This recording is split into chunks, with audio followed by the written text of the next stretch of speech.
What is happening, everyone? Stellarism here, and today I would like to show you guys something. At the time this video is being made, I've ridden a total of 285 different roller coasters across the world. About 95% of them happen to be in the United States, which is my home country. Now that's a lot of coasters if you ask me.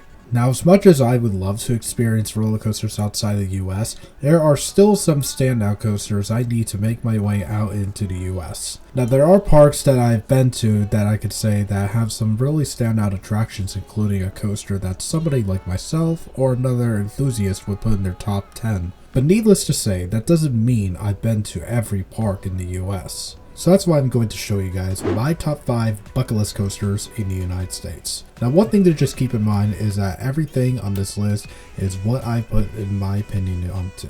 Okay, starting off with number 5 would be the Voyage at Holiday World. To me, it looks to be a grand masterpiece, a divine wooden coaster if you ask me. One coaster I've been on that I could say that would be the most comparable I've done would be Boulder Dash at Lake Compounce, which I think is one of my favorite wooden coasters I ever been on. Now this here looks to be just like that but on steroids. From what I heard, it runs at its best during an event called Hollywood Nights. And that is where the Voyage will be running at nighttime with no trims during the mid-course. So I can imagine that would be one hell of a ride. I mean, hey, I've done El Toro at Six Flags Great Adventure so many times, and I could already say how this ride goes stupid crazy on some of those moments. Oh, and speaking of stupid crazy, number 4 is X2 at Six Flags Magic Mountain. I wish there would be more of those types of coasters closer to where I am. While I usually tend to enjoy rides that have a diversity of G-forces, this thing looks quite different as it seems to have a mess of G-forces. They have flipping cars for crying out loud. Look at it, you're just going up, down, backwards, forwards. What the hell's happening? One day when I make my way out to Southern California, I'll definitely look forward to giving that a try. And now coming to number 3 is a coaster I actually will be riding very soon, sometime around next month or two. This is Fury 325 at Carowinds, and boy does the height for this ride swerve. Many claim it's the best B&M ever built, so I'll have to see it for myself.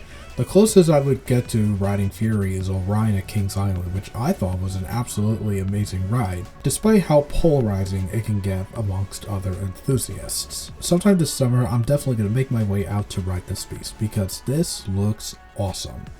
It'll be my 4th Giga Coaster that I will ride too. My first one being Millennium Force, second being Intimidator 305, and then my third being Orion.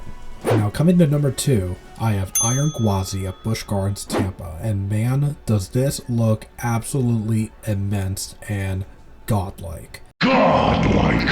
One gigantic RMC I've done would be Steel Vengeance at Cedar Point, which, hey, that was 4 years ago, back in 2018. One of the many aspects of this ride that come to my mind would be the color schemes, the alligator themes, some of the elements that might perhaps be better than Steel Vengeance. I don't know, that's just me.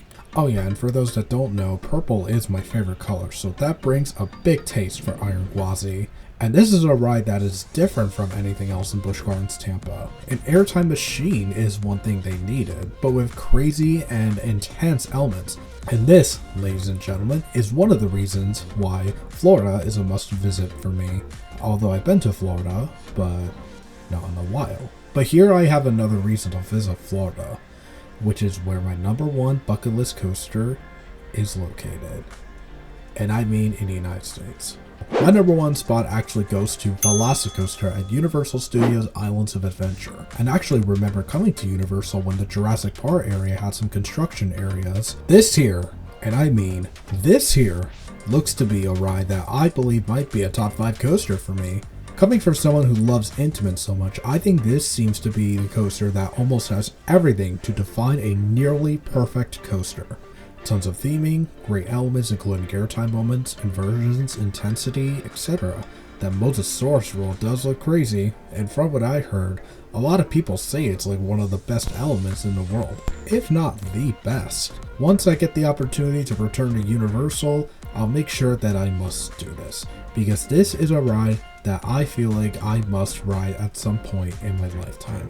Well, that does it for my top 5 bucket list coasters in the United States.